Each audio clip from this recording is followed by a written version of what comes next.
Comment répondre lorsqu'un commercial de SN vous dit «Tu es trop cher, ton TJM est hors de notre budget, 500 euros?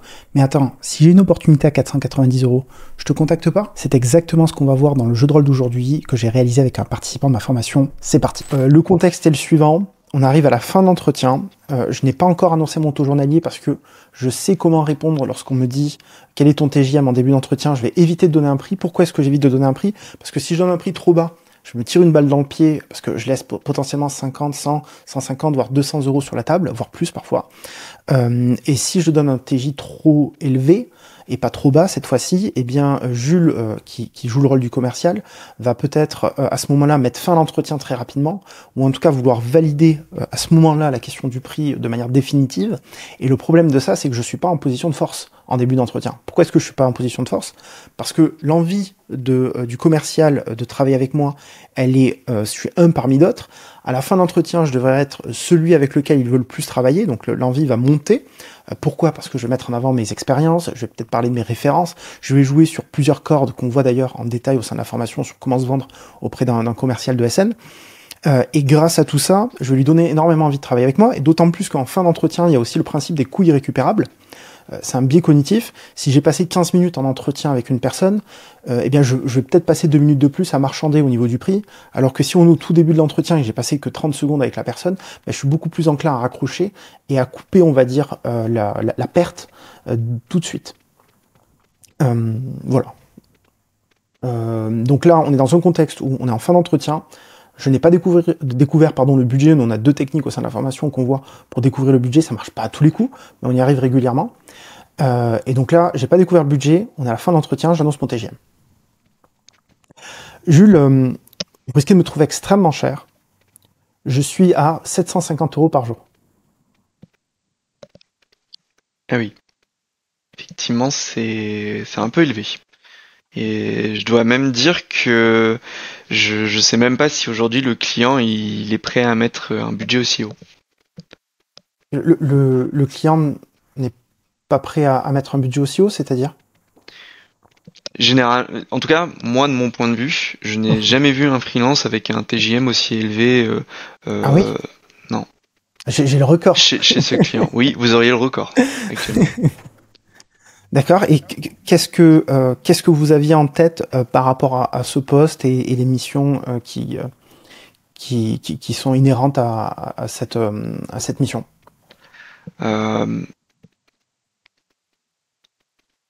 Pour être franc, nous on avait plus une visibilité aux alentours des 680.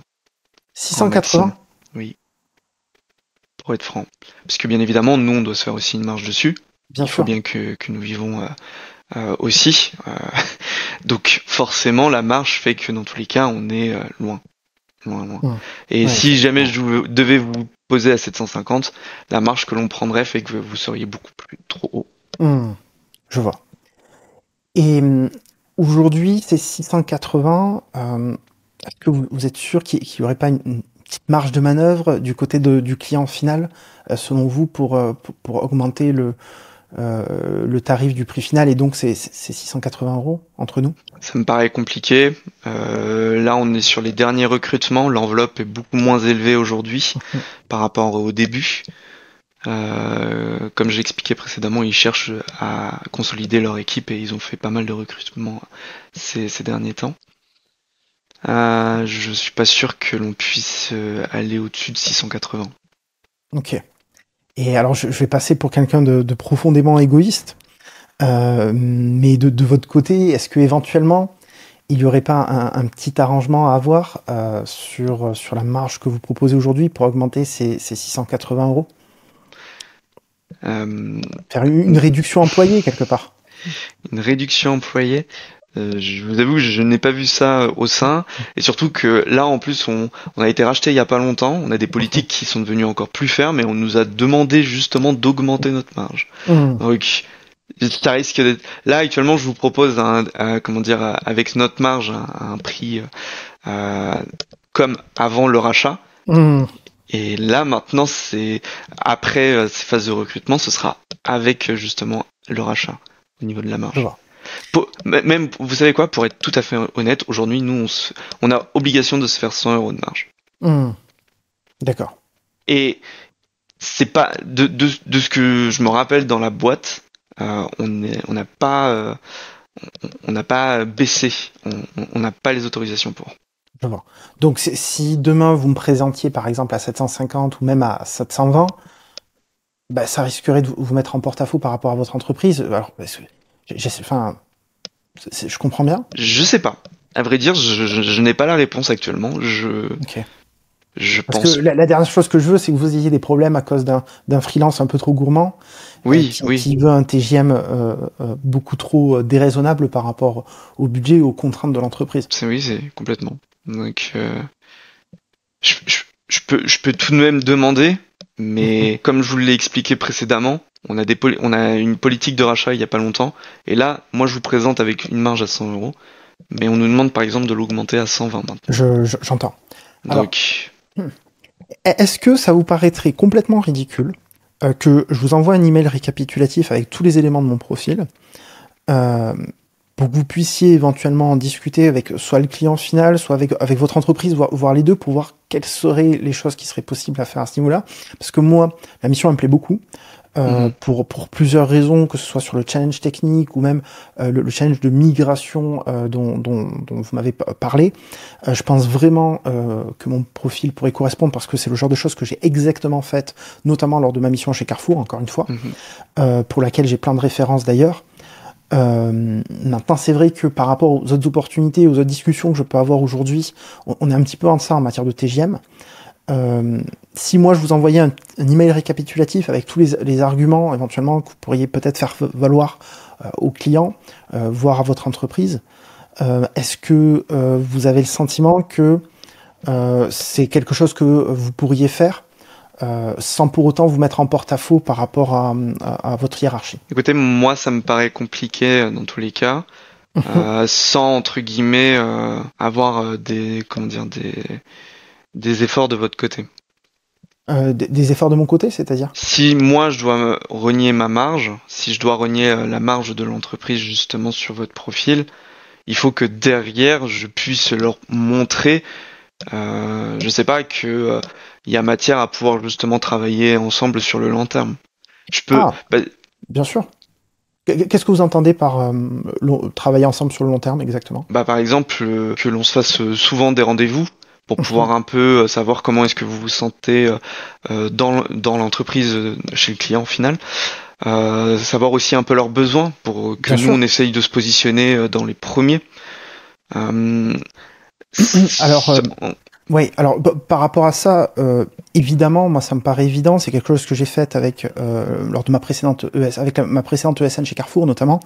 Donc moi je pourrais vous tenir au courant des besoins en interne que j'ai pu identifier en matière de recrutement, parfois même avant qu'ils sortent, parce que des fois on sent bien qu'il y a un manque au niveau de l'équipe et on en discute entre nous. Donc avant que les recrutements soient validés officiellement par les processus d'achat ou les entreprises, enfin les directions, souvent on les voit venir. Donc ça c'est quelque chose que je pourrais vous envoyer par message et vous tenir au courant là-dessus. Je pourrais ok. aussi, moi j'ai un gros réseau de freelance, je fais partie d'une communauté de freelance dans l'IT, donc je serais ravi de vous mettre en relation avec certains d'entre eux en fonction des besoins que vous pourriez avoir. Ok. Donc je ne sais pas si ce sont des éléments qui pourraient peut-être euh, vous aider ou en tout cas vous permettre de voir un petit peu cette marge différemment aujourd'hui. Et du coup, vous seriez capable de pouvoir justement, en tout cas, si on vous demande un besoin, de regarder rapidement dans votre réseau si ce besoin Bien peut sûr, être comblé. avec grand plaisir. Ok, ok. Bah écoutez, je veux bien du coup votre mail récapitulatif. Ok. Mettez en avant du coup dans ce mail-là. Je vais voir avec ma direction pour vérifier si ça peut passer et je vous tiens au courant dans la journée à savoir si c'est ok ou non. Et si c'est Super. ok, je vous tiens au courant, je vous présente au client. Et... Alors, justement, je regarde mon emploi du temps là parce que je suis pas mal sollicité en ce moment. Vous seriez disponible, vous pensez avoir besoin de combien de temps pour regarder enfin, faire le tour avec votre hiérarchie, etc. Je dirais que ça dépend de vous. Moi, je peux l'avoir la réponse en début d'après-midi, Ok. vers milieu d'après-midi. Et est-ce que vous seriez disponible peut-être en début d'après-midi pour un point rapide au téléphone, qu'on pose un petit rendez-vous? Non, complètement. Il y a aucun Ok. souci. Bah écoutez, je vous envoie ça tout de suite. L'email Super. et l'invitation. Merci beaucoup. Merci à vous, Jules. Au revoir. Au revoir. Clic. Ok. Pas évident, pas évident. Quelques petites informations là-dessus. Généralement, ce genre de proposition de regarder dans mon réseau pour les profils de l'IT, etc., c'est des choses qu'on va inclure dans nos processus de vente. Donc là je l'ai rajouté parce que tu m'as un petit peu tendu la perche. Mais c'est généralement des choses qu'on aborde avant, justement, pour gagner les faveurs de notre interlocuteur. T'as été gentil dans le sens où j'ai pas senti trop d'agacement. Je sais pas si toi, tu vois, dans tes entretiens récents, t'avais en face de toi quelqu'un des gens qui étaient agacés lorsque tu es challengé sur l'aspect taux journalier, pas trop? Non, pas du tout. Au Pas du tout. contraire. Ok. En fait, au bout d'un moment donné, durant mes entretiens, à force d'avoir déjà au préalable montré que j'étais le candidat idéal, que je répondais à quasiment la totalité du besoin du client, bah ils avaient vraiment envie de travailler avec moi. Et que après sur l'aspect financier, peut-être que je suis cher, mais on peut trouver des compromis. Et tout de suite en fait ça les calmait, ça les détendait. Parce que, comme tu l'as dit tout à l'heure, si tu poses ton TJM en début de rendez-vous, c'est mort. Si tu le poses en fin de rendez-vous, t'as plus de chances qu'ils soient quand même un peu à l'écoute pour justement... Et moi, ça m'est arrivé justement où je suis arrivé et j'ai dit, bah, je suis 50, 60 euros plus cher. Et il a fait, tu serais vraiment le top... moi, j'ai jamais positionné, c'est pour ça que j'ai rejoué ça. Tu m'as repartagé des choses que t'as vécues récemment. Ouais. Et sur le coup, du coup, au début, ça l'agace parce qu'il a passé déjà un petit peu de temps avec moi. C'était le deuxième appel, etc. On appelle, on réfléchit. Je suis resté genre 20 minutes pour essayer de négocier au téléphone, juste pour négocier 50 euros. Et du coup, au bout d'un moment donné, je parlais plus, je le laissais parler. D'ailleurs, et ça marche, ça marche bien. Et qu'est-ce que je voulais dire? Et finalement, ils craquent en fait justement quand tu leur proposes ça. Ok. C'est un peu la dernière cerise sur le gâteau. Exactement. Après, j'aurais pu tenter une petite baisse de mon taux journalier ou lui demander de me faire une dernière contre-proposition. Et quand il me fait la contre-proposition, j'en fais une légèrement au-dessus. Après, tu l'as fait limite parce que t'as dit 680. Oui. T'as dit 680. Oui, j'aurais pu baisser. On va faire le cas aussi où je baisse à 680. J'accepte de baisser le TJ pour limiter le risque. Mais ce sur quoi je veux rebondir par rapport à ce que tu viens de dire, c'est je me suis vendu pendant tout l'entretien avant d'arriver à cette phase de négociation de prix, et c'est super important, surtout quand tu leur montres que tu es le profil idéal. Il y a un concept, je sais même pas si on peut parler vraiment de concept, mais que moi j'appelle le point de non-retour dans une négociation. C'est un petit peu le moment où la personne est tellement agacée qu'elle arrive au point de rupture et elle vous dit, bah écoutez, on va pas faire affaire ensemble, merci, au revoir. Et ce point de rupture, il arrive très tôt, c'est quand on parle de prix et qu'on est trop élevé en début de conversation. Il est un peu plus loin à aller chercher, il est plus difficile, entre guillemets, à aller chercher ce point de rupture lorsqu'on est en fin d'entretien, lorsqu'on a vraiment donné envie à notre interlocuteur de travailler avec nous.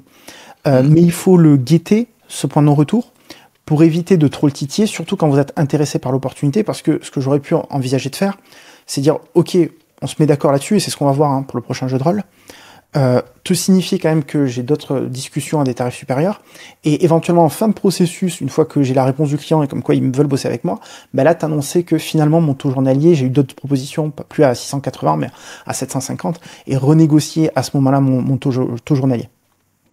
Mais attendre vraiment d'avoir toutes les cartes en main, d'avoir le client qui veut bosser avec moi, CF, le concept de l'escalier du pouvoir, que d'ailleurs je présenterai très succinctement en fin de cette vidéo.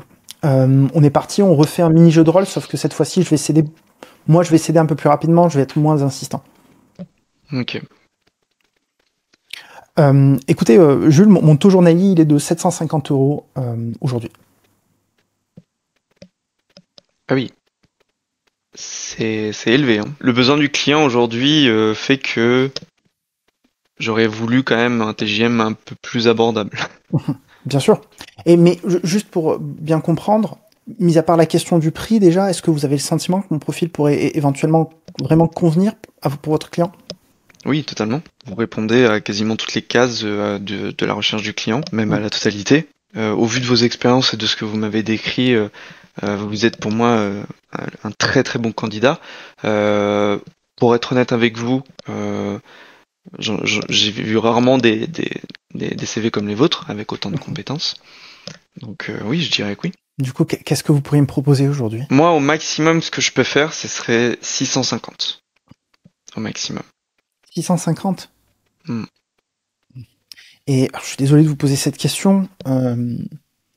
Paraît très égoïste, mais quelle est la marge de manœuvre que éventuellement vous pourriez avoir par rapport à ces 650 euros aujourd'hui? Je suis pas sûr d'avoir beaucoup de marge de manœuvre. À vrai dire, juste avec vous là, si je vous place chez le client, je vais rogner moi-même un peu sur ma marge.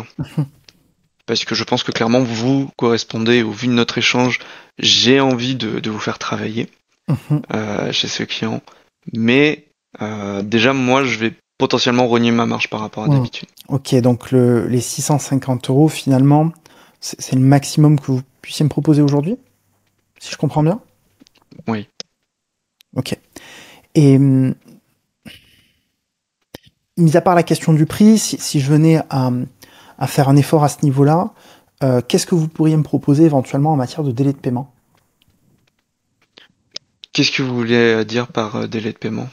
Ben, par exemple, est-ce que votre entreprise, votre SN, serait en capacité de me payer à réception de facture, par exemple, si je venais à concéder de 100 euros, une baisse de 100 euros sur mon TGM? Alors, bien sûr, si vous faites un effort, on va chercher aussi à faire un effort de notre côté.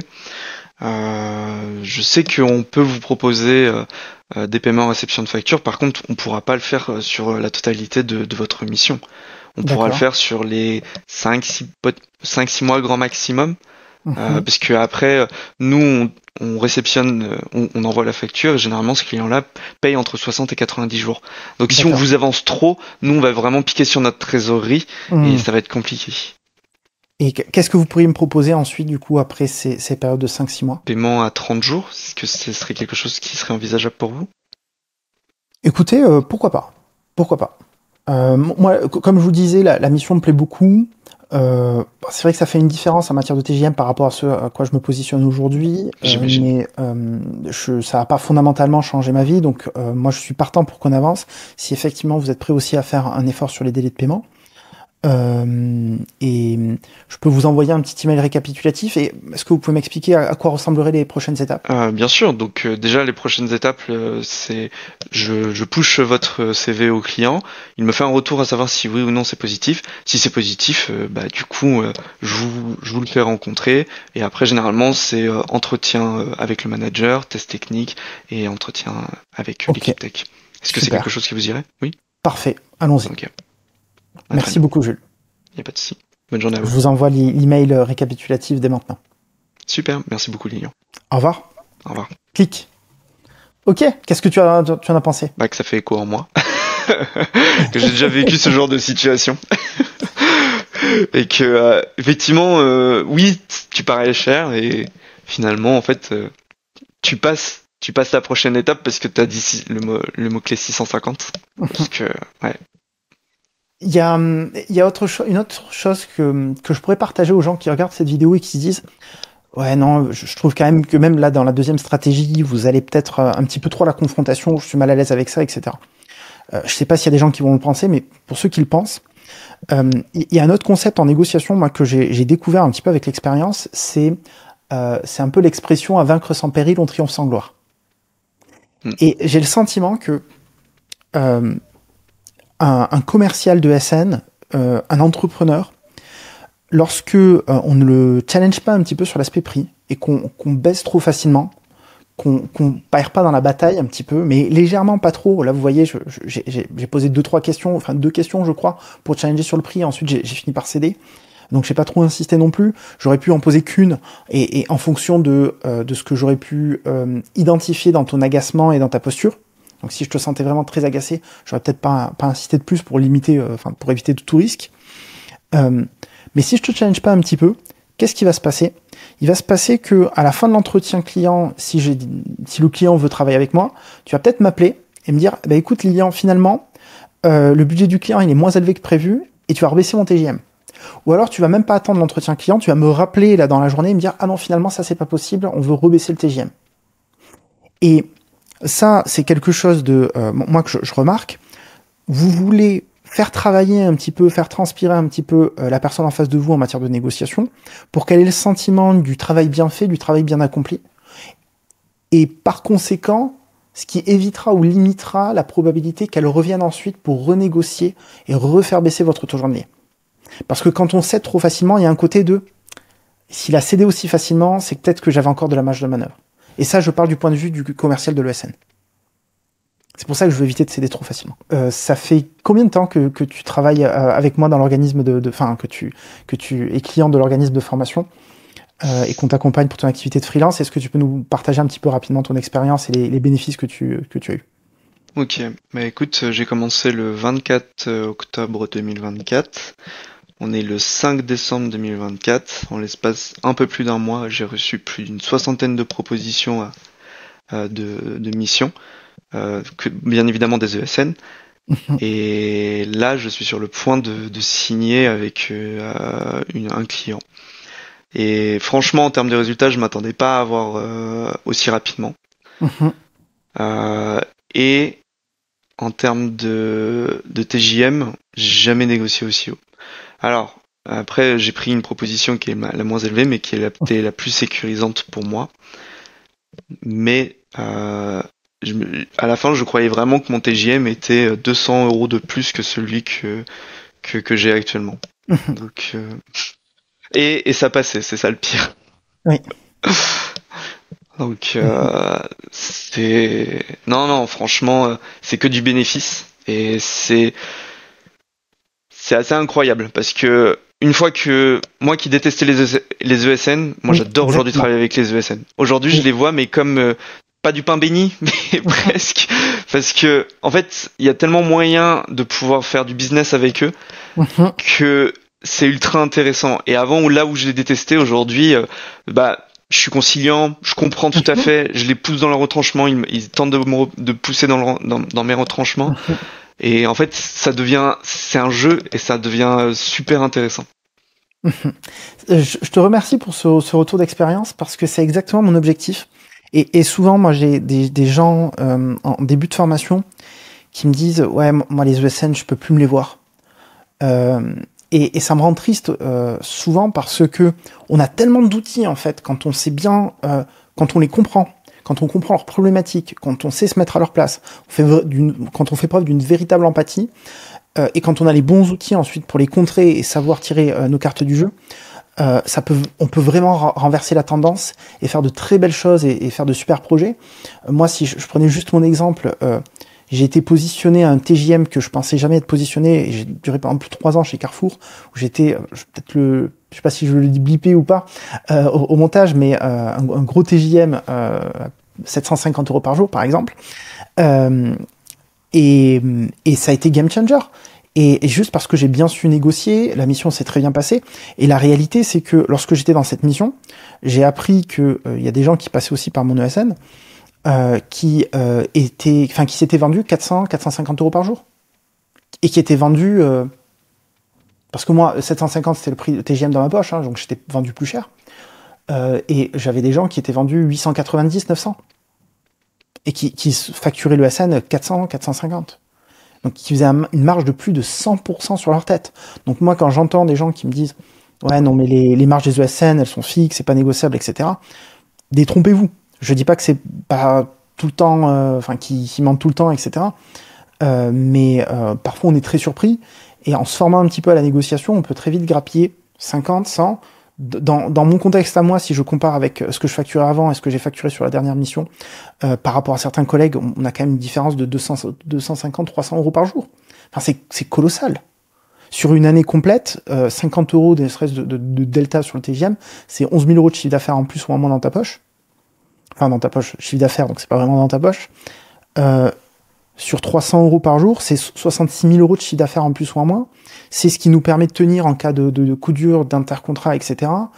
Pendant peut-être une année supplémentaire. Enfin, moi, je trouve ça colossal, en fait, pour 15-20 minutes de conversation, comme tu le disais justement. Je sais plus si c'était dans cette vidéo, dans celle qu'on a tournée avant. Et puis aussi, vraiment, j'ai vu des bénéfices, mais je pensais pas voir.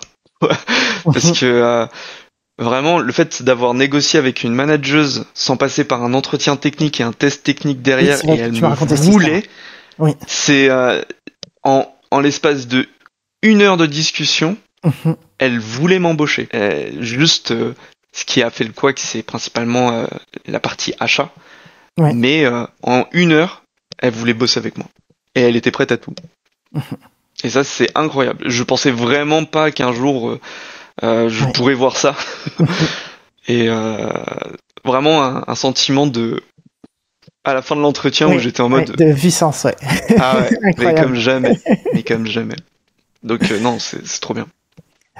Si vous voulez faire comme Jules, que vous voulez démultiplier le nombre d'opportunités que vous recevez, augmenter votre taux journalier, il y a un lien en description. N'hésitez pas à réserver un rendez-vous pour qu'on vous explique un petit peu. Déjà, s'assurer qu'on soit en capacité de vous aider. On n'accepte pas tout le monde. Il y a même des rendez-vous qu'on annule avant même le premier rendez-vous. Donc remplissez bien le formulaire. Et lors du premier rendez-vous, on vous vendra absolument rien. On va juste faire le point sur votre situation actuelle, vos objectifs, pour voir si en fonction de la marche à franchir, on est en capacité de vous aider ou non.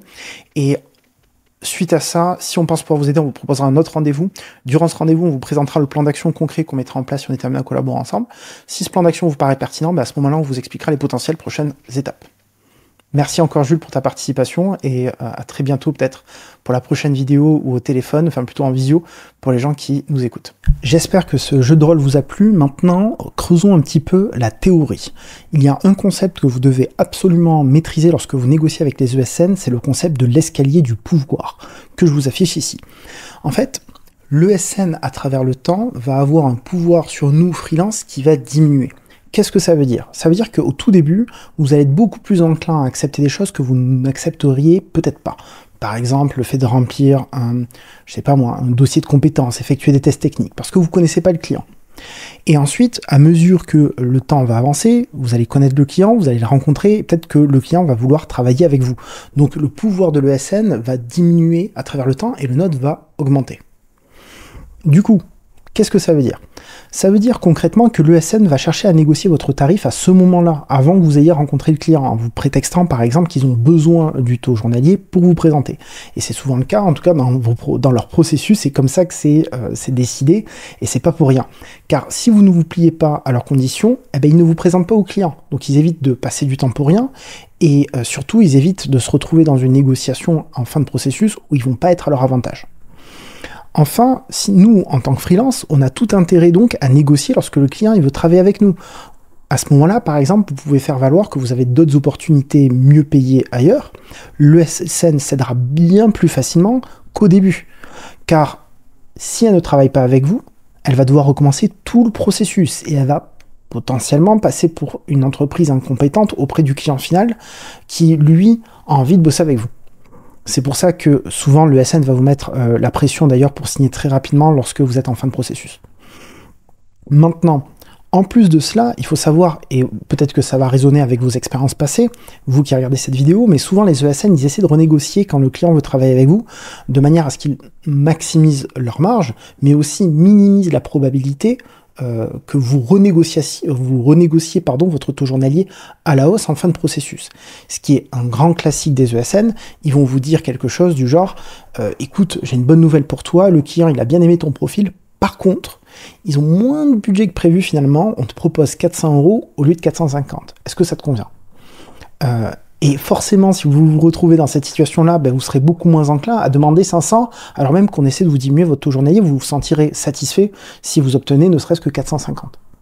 Et c'est aussi pour cela qu'ils le font, au-delà de maximiser leur marge. Si vous vous demandez qui je suis pour faire tout ce contenu et en savoir un peu plus sur mon parcours, je suis développeur freelance depuis 2018, j'ai fait plus de 200 000 € de chiffre d'affaires en appliquant les stratégies que je vous enseigne au sein de cette vidéo. En 2022, 175 000 en 2023, ces chiffres d'affaires sont publics, vous pouvez les retrouver sur Papers et sur société.com et ça prend pas en compte mon activité de formateur pour freelance. Comment est-ce qu'on peut vous aider? Si vous êtes curieux d'en savoir plus, j'enseigne 2 stratégies pour découvrir le budget client qu'ont les ESN, les recruteurs et qui sont prêts à vous allouer. C'est un premier script à copier-coller et ensuite une technique en entretien où on va de manière assez fine, assez détournée, découvrir le budget client. L'objectif de ces stratégies-là, c'est d'éviter de laisser 50, 100, voire 200 € par jour sur la table. Parce que si vous annoncez un TJ trop bas, vous risquez de laisser de l'argent sur la table. Si vous annoncez un TJ trop au début de processus, comme on l'a vu, vous risquez de perdre l'attention des ESN. L'objectif, en découvrant le budget, ça va être d'éviter de laisser 50, 100, voire 200 € sur la table par jour. Et prenons un peu de recul, 50 €, ça paraît peut-être pas énorme comme ça, mais sur 220 jours travaillés par an, c'est 11 000 € de chiffre d'affaires en moins dans votre poche. Ou en tout cas dans la poche de votre société. L'ESN, souvent, comme je vous le disais, elle nous demande très rapidement quel est ton TJ. Si vous donnez un TJ trop bas, bah, vous laissez de l'argent sur la table. Si vous donnez un TJ trop haut, vous prenez le risque que la conversation s'arrête. Donc dans tous les cas, si vous donnez un chiffre, vous avez perdu. Comment répondre dans ce cas-là? Eh bien, c'est des choses qu'on voit justement avec nos clients. Donc si ça vous intéresse, sachez qu'on ne travaille pas avec tout le monde, on travaille uniquement avec les freelances de l'IT qui ont plus de 4 ans d'expérience. On a accompagné plus de 300 clients via notre organisme de formation qui existe depuis 2020. On est certifié Calliope dans la catégorie action de formation. Si vous êtes curieux, je vous invite à cliquer sur le lien en description pour en savoir un petit peu plus. Vous retrouverez des dizaines de témoignages clients ainsi que notre offre détaillée. Sinon, je vous dis à la prochaine vidéo. Ciao!